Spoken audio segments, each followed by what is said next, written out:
Okay, hi everyone. Thank you for joining our webinar today. Hope you found your connections all right with both sound and video. Our webinar today on developer velocity, trying to get into real practical applications around what we can help with in our developer community. My name is Yohai West from Incredibuild. I will be your host and moderator.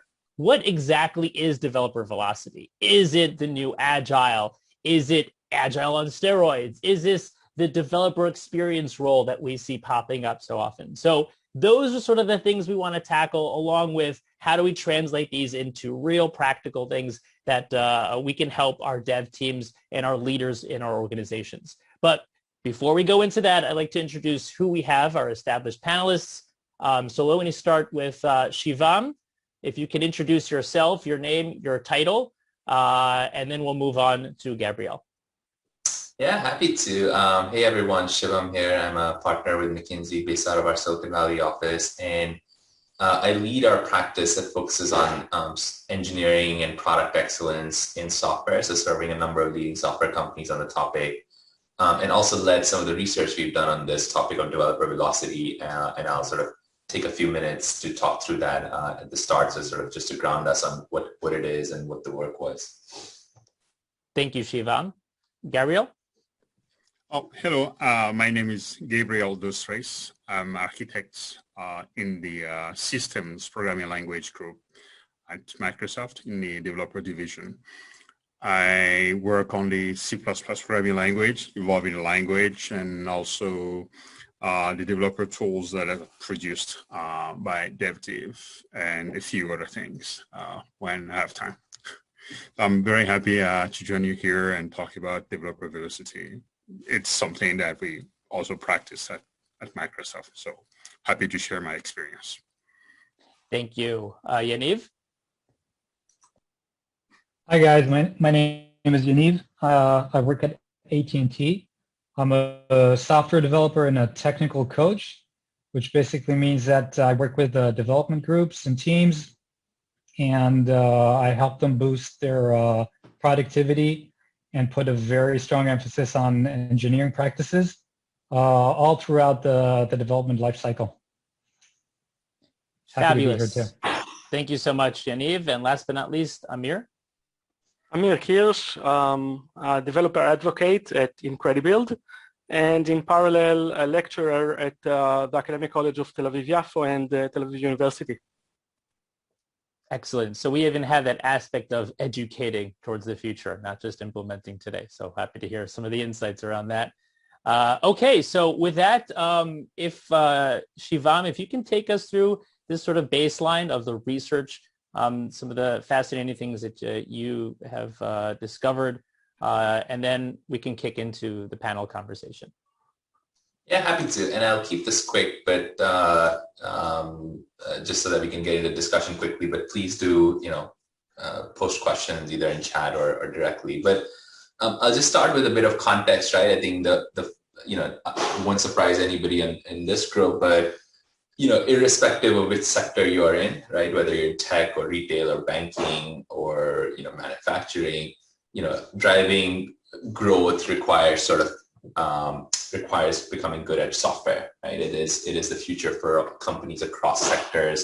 And that requires sort of empowering developers, creating the right environments for them to be successful and to innovate and really getting out of the way in terms of removing, points of friction. So things that have not traditionally been strengths for companies, particularly outside of tech.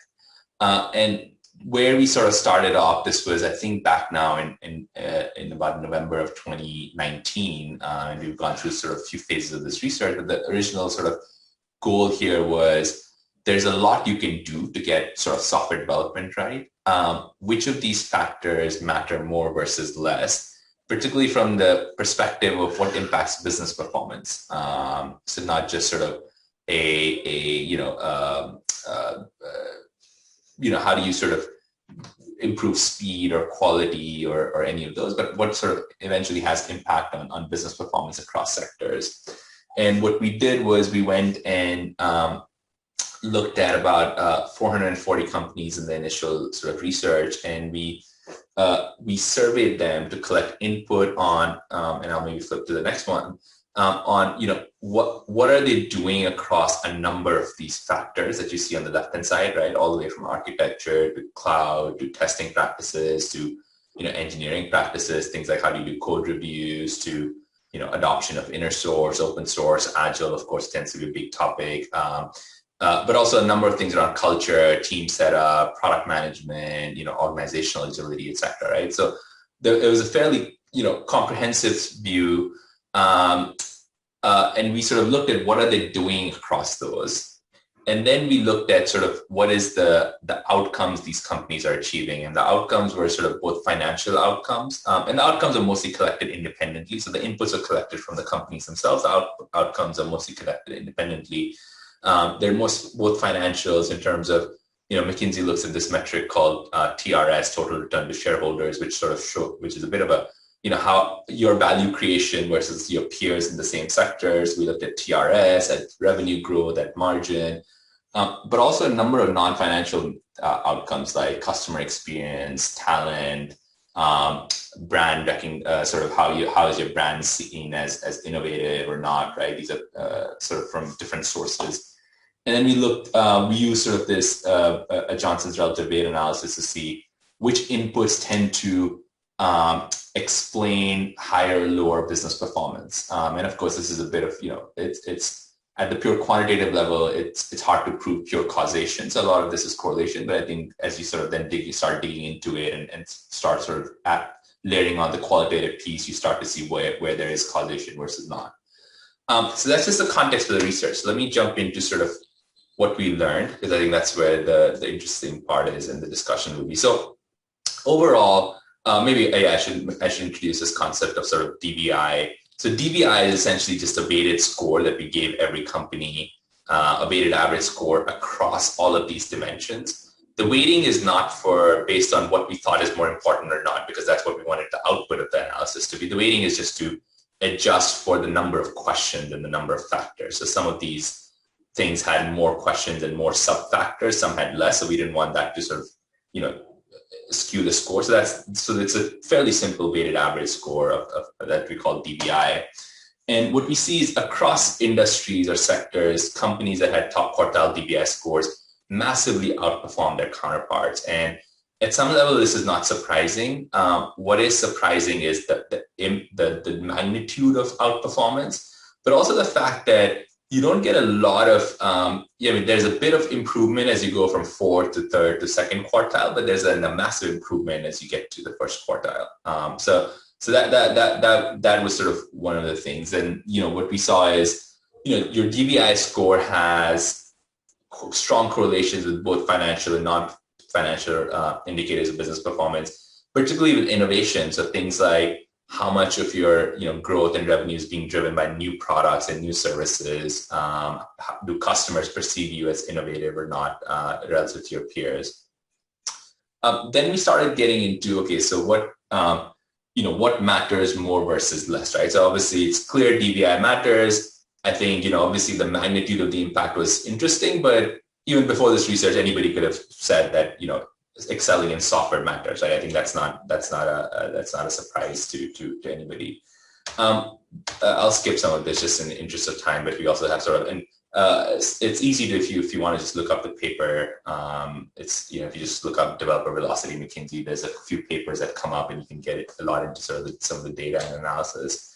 But where I want to spend some time is this page, which sort of shows what matters more versus less, and I'll kind of add some of the color commentary on top of that, right? So just the way to read this page, since it's a bit of a busy page, is each of the columns here are the different factors that we saw earlier, and the height of the bar is how much does performance in that sort of dimension or factor explain your higher performance, higher business performance. So that's kind of the way to read this. This is not, so it's not sort of, so it's less about what, so some of the bars that are lower, for example, may still be important, but they may not explain the differentiation. So if everybody in your peer set is good at something, then and so, higher or lower performance in that doesn't explain sort of difference in business performance relative to your peers, it would be a lower bar. So this is really about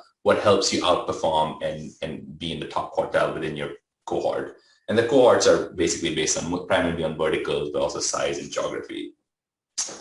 So what we saw is universally sort of these four things, no matter how, this is the data for all the 400 plus companies, but you can cut this data many different ways. And fairly universally, these four things tend to matter, right?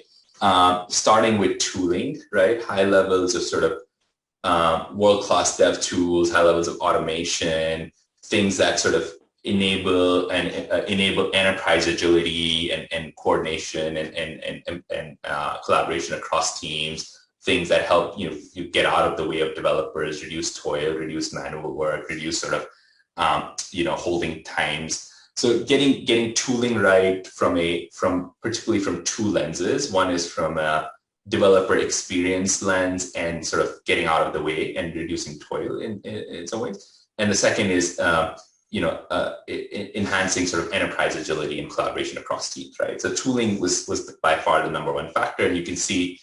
We actually started this research with tooling as a combined factor, and it was super high. And then we started splitting it up into multiple sort of different types of tools, and they all sort of still land up at the top.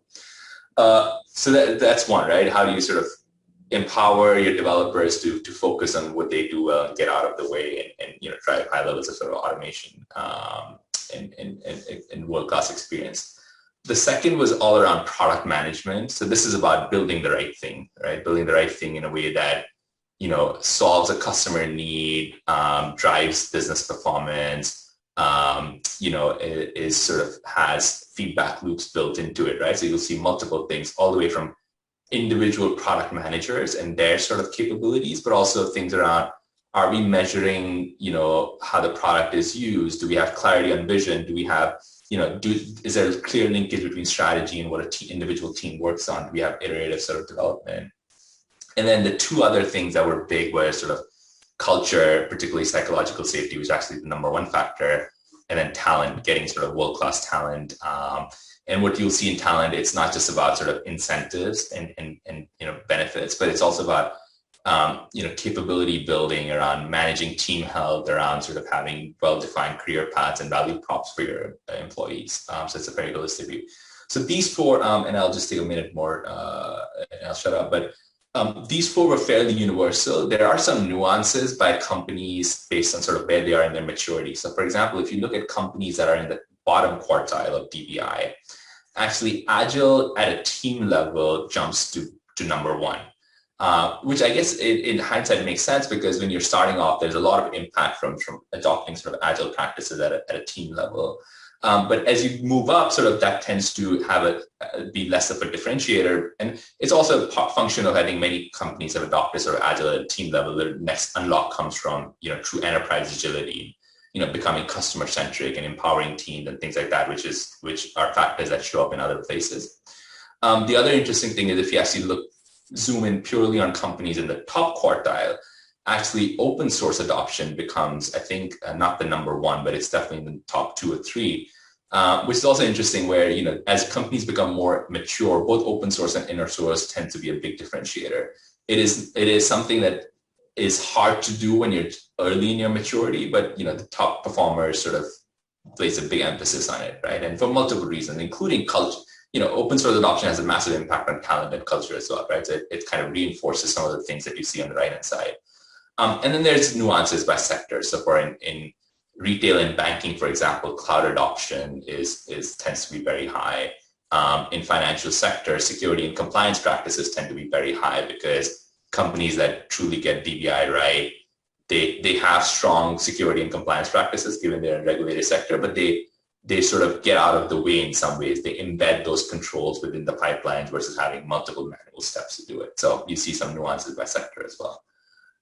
Let me pause. I already I think there might be some questions coming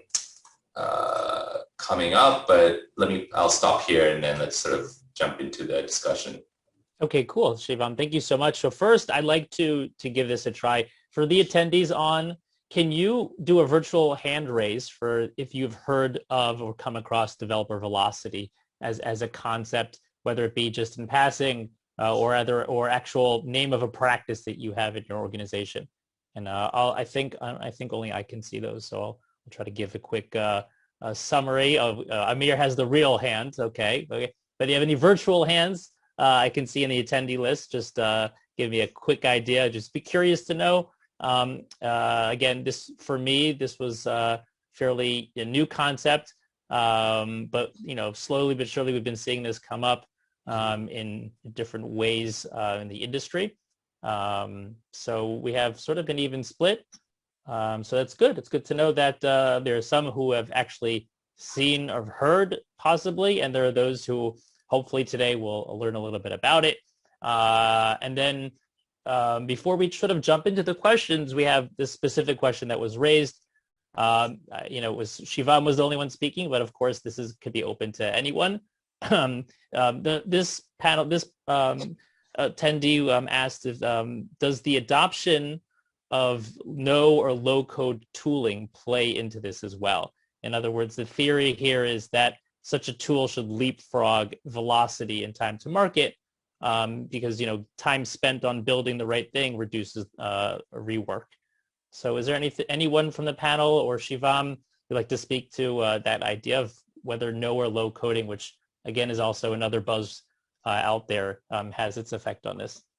Yeah, I can share the data, but then would love sort of Gabriel and others sort of, qualitative view on this. So from a data perspective, absolutely yes. And low-code, no-code is as a pretty wide spectrum, right? All the way from sort of having past tools for your developers to truly sort of, empowering a citizen developer, right, anywhere in the organization to build things. Particularly on the citizen developer side, we saw companies that leverage sort of no-code platforms to enable citizen developers. They scored, the top quartile companies scored about, if I'm not wrong, 33% higher on innovation in particular. So it has impact on your speed of innovation, which makes sense. It was also interesting because we also in the survey asked people on looking forward, right? Because this is a bit of a historical view. Looking forward, where do they see a lot of the impact coming from? And this was in the top 3 or 4 in the list of people that they, survey respondents self-selected as where they see a lot of the impact on velocity coming from in the future. Do you see difference between software companies and other industries in this domain? It's a good question. I'm not sure I recall off the top of my head, or if we cut the data.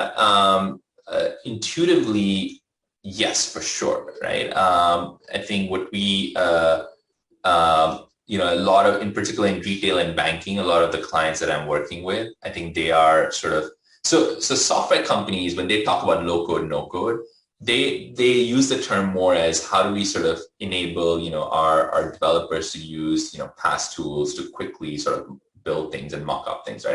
And empower them to use, services from cloud providers or, from like a Stripe or a Twilio or things like that. That's often what they mean. So which is very different from when a retailer or banking talks about low code, no code, which is truly how do we, have any sort of anybody in the organization,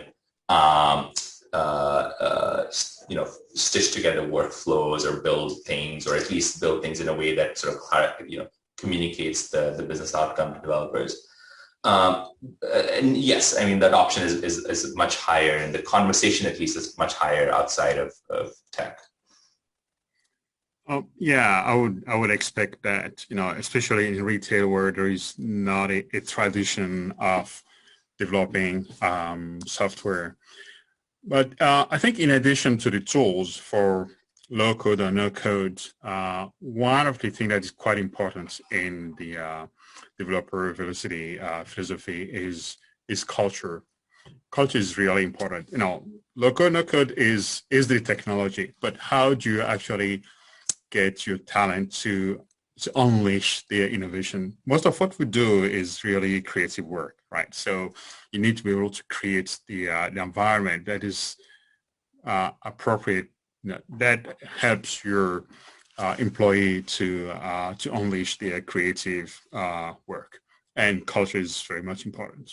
And I'm not too surprised that came up as top priority. One thing that I observed at Microsoft, especially with Satya taking over since 2014 is the dramatic change in culture at Microsoft. And you can also see the pace of innovation coming from the company. People feel more empowered to try new ideas even if they will fail. And one thing we say, oh, if you have to fail, and fail fast. But at least you're given permission to try new things and fail and learn from that, right? This notion of growth mindset versus fixed mindset. And is that something that's structured at Microsoft? In other words, there's ideas, and I remember in the past with Google where it's like you get X amount of percentage of your time where you can work on whatever the heck it is you want to, express your code, desires. Are there hackathons? Are there competitive, hack things that will drive people to share that innovation, or is that just an open door for you to do it? Yeah. So now I think since 2015 there has been a tradition of hackathon.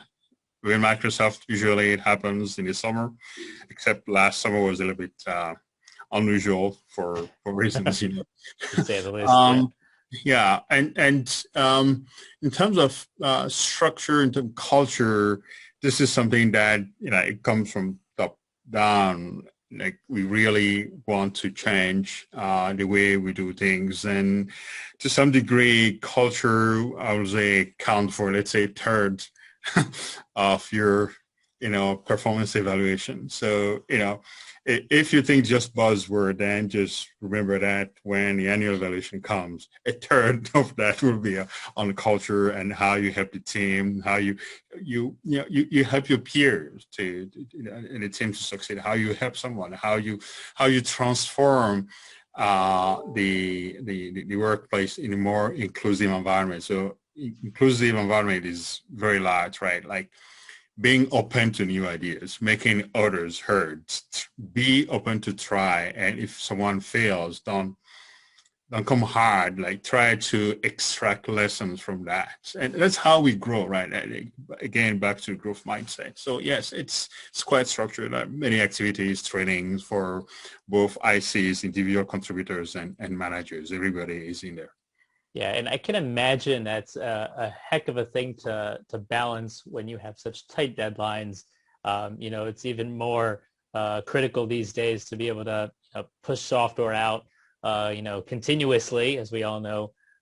So be able to balance that with, trying things, failing fast. I don't envy any of those dev leaders out there. They're trying to implement this thing. But yeah, it resonates a lot with also what we hear at Incredibuild as a productivity element with our customers, where when we're trying to save them time wasted on, let's say, compiling hours of code, the value, the benefit that they get isn't necessarily, okay, well, I can have more time to do my regular work.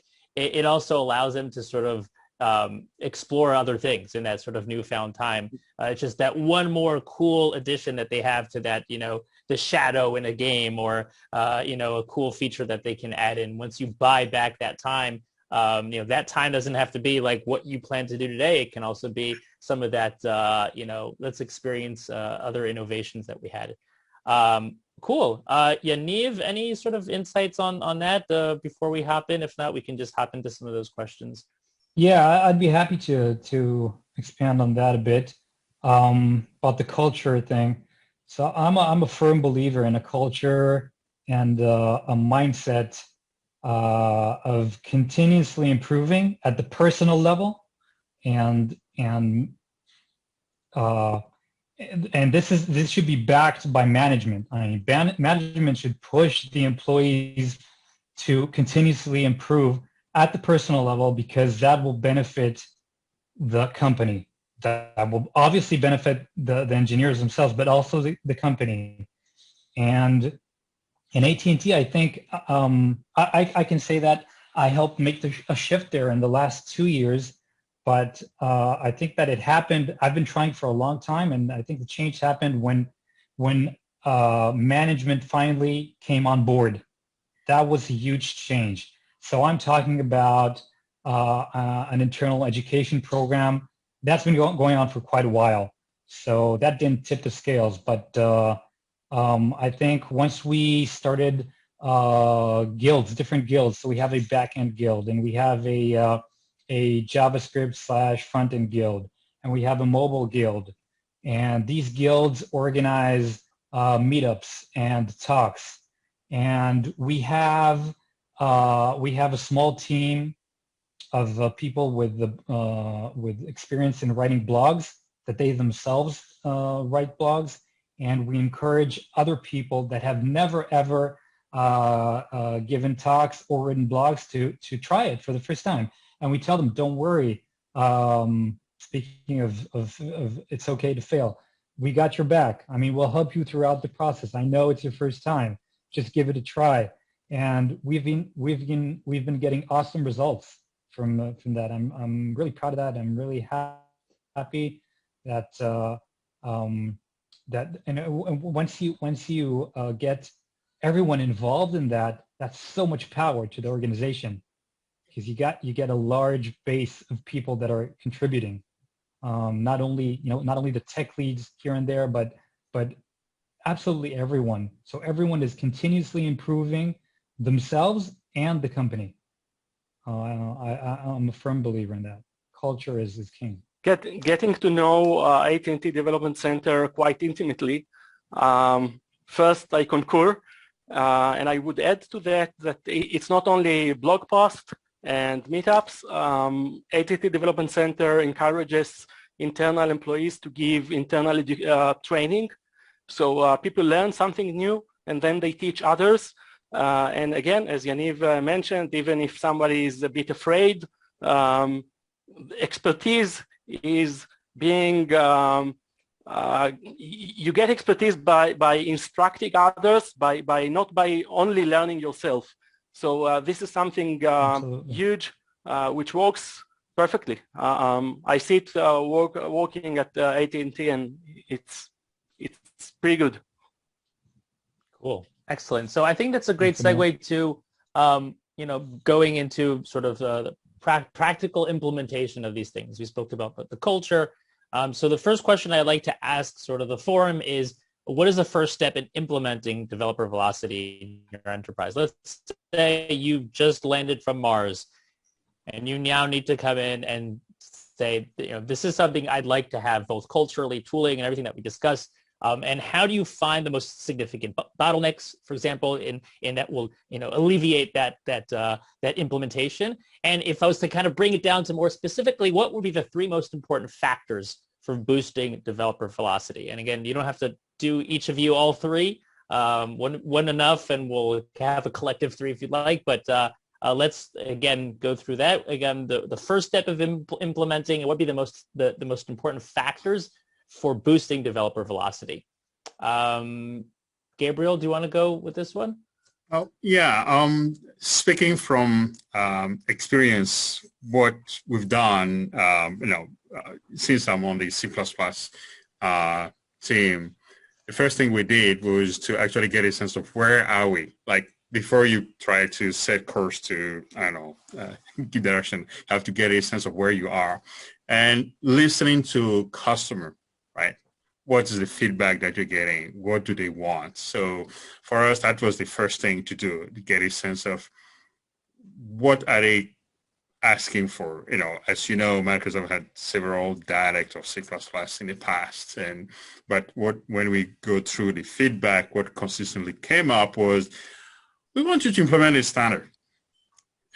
Right? So that was big metric. We had a big signal of that. And then you have to define sort of metrics. Like how do you know you've satisfied them? So we have to set up ways to measure that. It is not just sufficient to say, oh, I'm standard compliant, because there's many ways you can game the system be standard compliant. But are you satisfying the customers?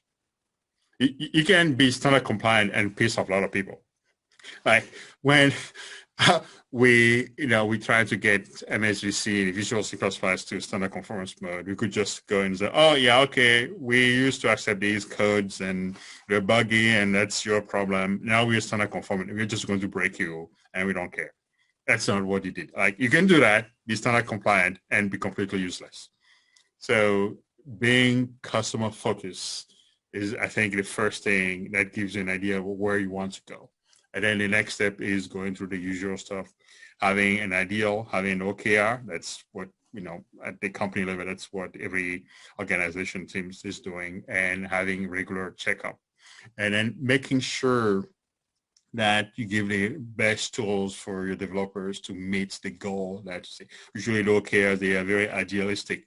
You won't get 100%. If you get 100%, then you are not idealistic enough. But you have to give them the best tools that they need so that they can come very close to the 100%. Thank you, Gabriel. Yaniv, what are your thoughts on, I guess, someone who's been also in the field trying to implement this concept in the enterprise? What would you say could help boost developer velocity? Yeah, so I guess I'll give a different perspective than the one Gabriel gave. From working with the developers, with the development teams, and trying to improve their velocity. So I usually start with, just like Gabriel said, with getting some feedback and trying to assess what they think of their process, of their methodologies. Where do the developers think their bottlenecks are? Just to get a feel of how they evaluate themselves, and then that's only one part of the process, because then because obviously a lot of things they don't know that they don't know, or they don't know that they're doing wrong or not doing well enough. So that gives me one view of the whole picture. But then I start collecting metrics, unbiased metrics, maybe from their pipeline, maybe from tools like SonarQube, to get a feel for the quality of their code. And I think then, even more important, I start pair programming with them, just observing. I want to see where the bottlenecks are. I want to see what the average developer in the team does. Where does she spend her time? Does she spend most of her time thinking about the algorithms, how to improve performance, or does she spend most of her time building or figuring out how to get a class in the test harness? Because there's so many hard-coded dependencies that it's impossible to do. And that's just one example. So really try to understand what the problems of that specific group is. And then I can start improving stuff. And again, like Gabriel said, I also am a firm believer in tooling. Tooling is very, very important here. So you need the right tool for the job. You want to improve, especially in this era of cloud computing, right? Everybody's writing apps for the cloud and pushing their apps, deploying to the cloud, and then stuff that we did 10 years ago easily in our monolith, like I don't know, updating it and then with a nice live reload, getting some feedback. It's so different now. For some, it's so difficult. I mean, how do I broke my app into so many parts. Now I want to only change my part. How do I do it without having to actually start all the other dependencies and be responsible for them? I want to develop in the cloud, but I want to only get feedback on my service and update that. So what tooling can help me in that field? So there's a lot to know. And the border between development and between dev and ops is I think is disappearing. But not all developers are keeping up with that. So a lot of the developers are like, no, that's operations. I don't want to go there, and that causes problems. So that definitely hinders their developer velocity in a lot of cases.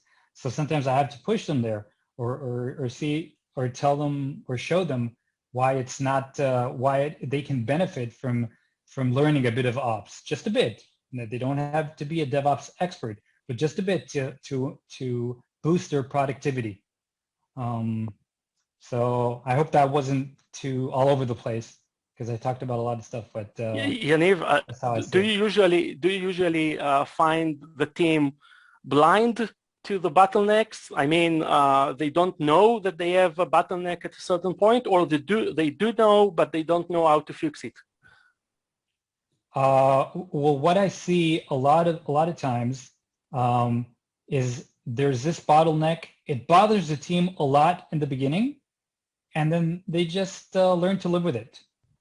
And then every time that they onboard a new member to the team, that new member, obviously with a fresh perspective, says, well, this is taking me a lot of time. And then they sometimes tell them, yeah, we know, that's just how it is. And this is very unfortunate.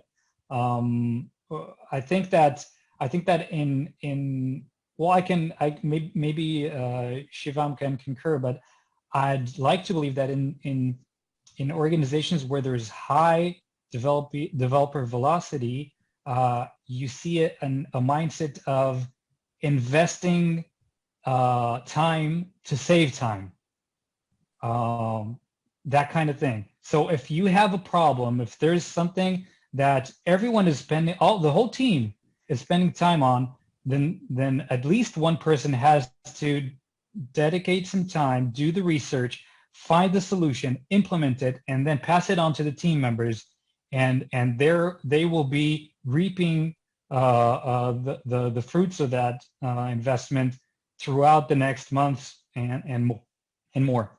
But that has to be the mindset. Which relates to mitigating technical debt in a way.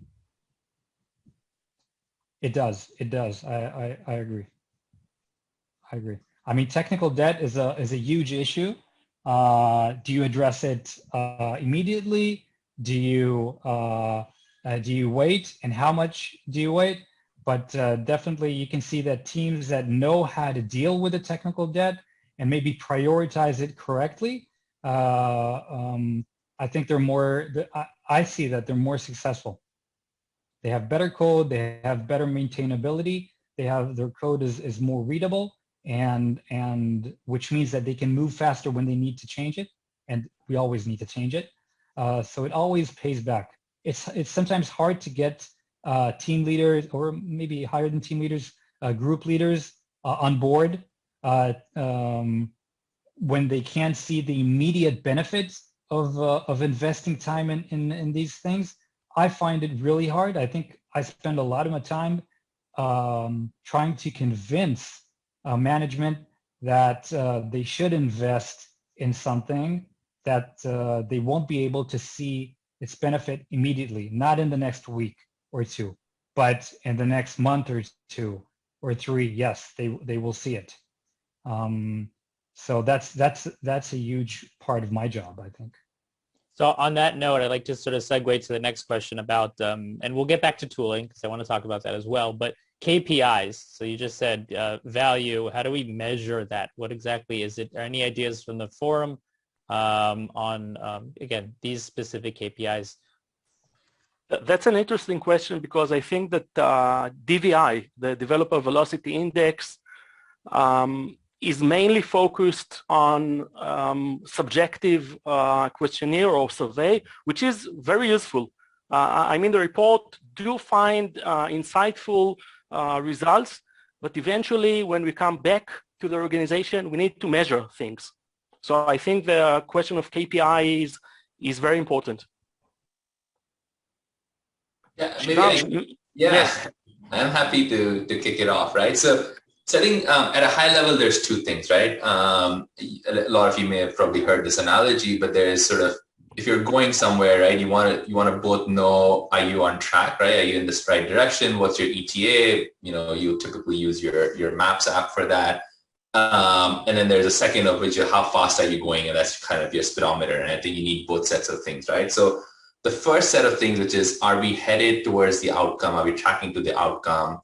that is typically where, adopting something like an OKR methodology, and there are other methodologies, it becomes very important, right? And Gabriel touched on this earlier, but which is slightly different from KPIs, because KPIs tell you how fast you're going, or, how much gas you have, etc. But you also need to know, are you in the right direction, and are you tracking, and what's your sort of ETA there, right? So that's one part, adopting sort of an OKR or some way where you align on outcomes cross-functionally and vertically across the organization, right? All the way from the CEO down to an individual.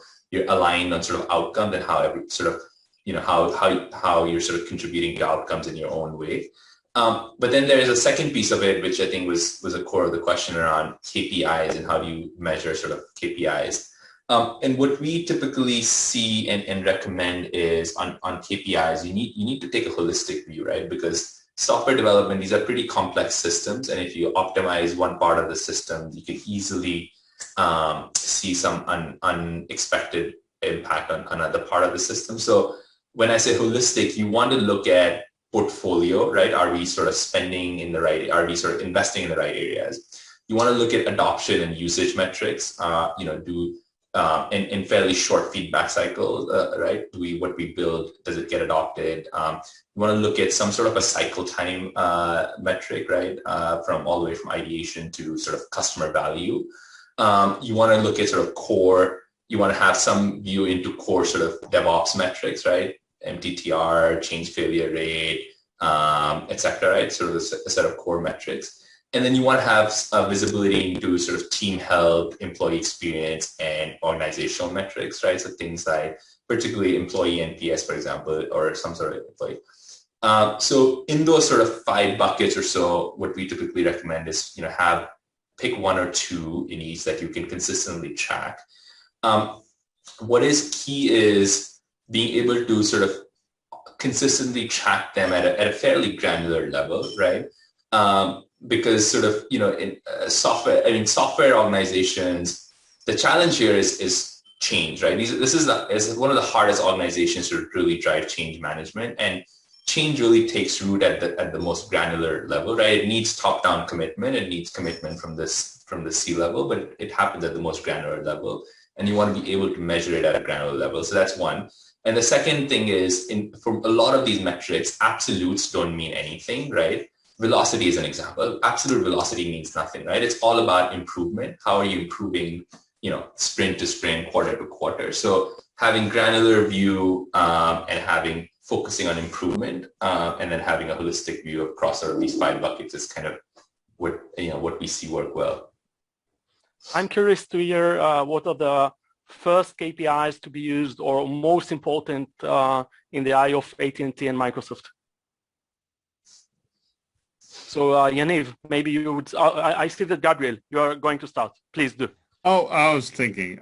So there are so many things that I've been involved in, and the teams are just trying to get so I can give an example of something that just, has visible, external visibility. I think a few years ago, the Visual C++ team had this experimental thing called Clunk C2, which is that you take the Clunk front end and then it emits whatever it emits, and then you take the Microsoft backend and put that together. So you have some kind of standard conference from Clunk, and then you have code generation facilities from the Microsoft backend. And it was put out there now to get a sense of would people pick it up. And we were looking at telemetry, as Shivam mentioned earlier. Part of the KPI is look at telemetry. And it turns out that not many people were actually using it. And we ended up just saying, hey, if you have to fail fast and learn from that metric and just continue that product. So to this day, we don't have Clunk C2 anymore. So it sounds like a negative story, but actually we learn a lot from that experiment, and that informs part of what we're doing going forward. Fascinating. I'd like to give another example. Yes, please. Using KPIs. So as I said before, one of the things that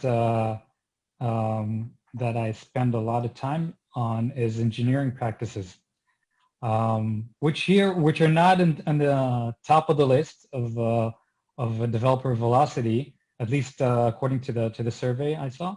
But I still think that they're very important. I think, Shivam, you mentioned that it's not directly important. It's what really makes the first portal stand out, right? So what actually do you measure?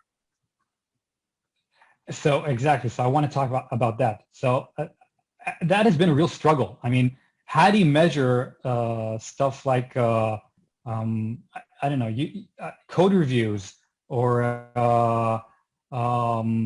you know, like for example, the last team I worked with, they tried code reviews in a few different ways. We settled finally on pull requests. We use at that point we used Bitbucket server, so we settled on pull requests. And at the beginning, the pull requests were too large. They were too big. So the whole chunk in the feedback loop, there were too many lines of code. When from the reviewer's perspective, reviewing I don't know, say 1,000 lines of code is kind of a big task. I mean, you need to clear out a lot of time to review so much code, and if you want to do a good job, then it's a problem. So a lot of people said, well, I don't have time to review that. So the whole cycle went very slowly. So I was trying to get them to understand that we need to take smaller bites and make smaller pull requests, and then that could be more easily reviewed and pushed into the main branch, and then do another iteration and so on and so forth. But I couldn't find a good way to measure that. I mean, I wanted a metric. I wanted to know what the size is, what is the average size of a pull request, and how much time does it take for a pull request from the moment that it's created to the moment that it's merged. And thanks to an innovative team leader in AT&T, we found a way to do that. And we actually used a new relic, the APM, you're probably familiar with it, and collected metrics from the Bitbucket server API continuously, and then used those metrics to draw a graph with averages. And this is mostly for the team leaders. It's not really for the team, but it gives the team leader and or the technical coach that's working with them a lot of useful information to know that whether you're making progress or not. I mean, not necessarily do you have a number that you're going for, but you do know what the trend is. So you know if you're moving in the right direction, and you can see if that correlates with other metrics that you're measuring in which are not directly in the engineering practices world. So that's a very interesting thing, I think. Yeah, so with the short time that we have left, I just wanted to touch on, you did mention tool. We said tooling is also an important part of the developer velocity. And it comes, you know, at a pretty interesting debate today around, you know, do you give free will to your developers to choose the tools that best fit them? And how do you balance that with security concerns, which of course are also part of our day-to-day? So get with really just a quick answer for each of our panelists. It'd be great if you can just mention tools. What is your philosophy around standardization of tools versus giving the freedom to developers to choose their own tools, and anything that might come to mind? So Gabriel, maybe we'll start with you. Yeah, definitely. We try to give each team, member of the team, ability to choose the tools that they want. We strive for having a common standard, and because secure supply chain is an issue, we can't just go and download random binaries from the internet and say, well, that's what I like. No. So there is a choice, but limited because of security, and and really reevaluate continuously what is best. We move from, for example, in the dev div, we move from CFS to Git, and you could see the productivity shooting up. And build system, we are reevaluating with modules into language. We're looking at what would be best way of having cross-platform products, for example. So we're going to reevaluate that. Cool. And I know this is kind of same story in all the teams I'm aware of within Microsoft. Nice. Yaniv? So I think it's more or less the same at AT&T. I mean, there's some freedom. There are a few tools in each category, like a few IDs that you can use, a few tools for testing, a few tools for deployment. But there's always like the one tool that is the recommended one, so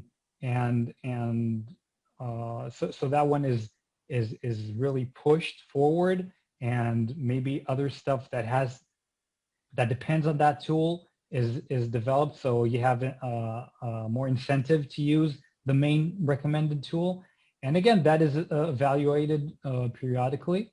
And I think being a corporate, it's not like any developer can take any tool that he or she wants and use it. There's this process that they have to go through to pick up new tools, but that doesn't mean that new tools cannot be used. I mean, someone can propose the use of a new tool, and if we think it's a good tool, we'll get it authorized and we'll start using it. And that has happened more than once, like bottom up. We want to use this tool. This is why it's good for us. Even with I don't know, programming languages. So I work mainly with the JVM, so obviously Java.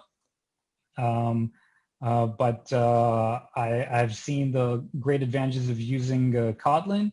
So there are a few projects that were written using Kotlin, and again, it's something that came totally bottom up. Hi, I want a quick question before we conclude, because I see that we are running out of time. What is, if you can name a single most hurting factor, the most hurting factor that hurts the most developer velocity, a negative factor? So Yaniv, maybe we'll start with you. Just name one. Most negative. Yeah. Most negative. The thing that's holding you back the most from achieving developer velocity? That's correct. Yeah. I'd go with the negative mindset to the one that I was selling before. The invest time to save time.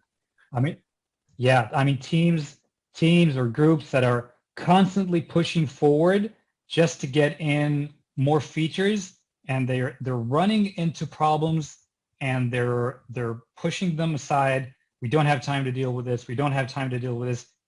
At one point, I mean, it usually takes a few months.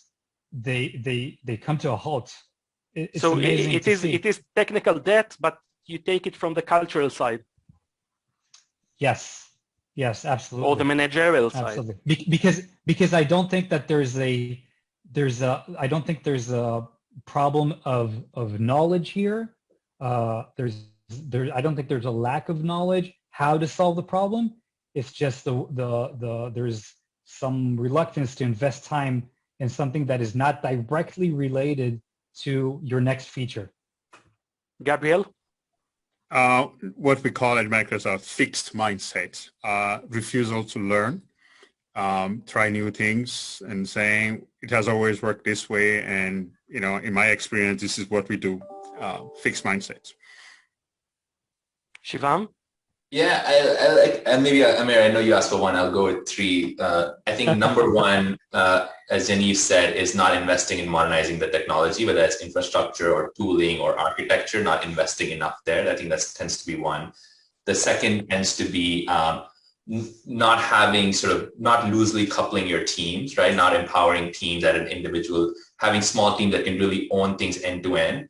And the opposite of that is, of course, multiple teams where they have a lot of dependencies, a lot of management, no individual person has a view of what outcome we're trying to drive. So that tends to be the second big sort of failure mode. And the third is not elevating the role of product, right?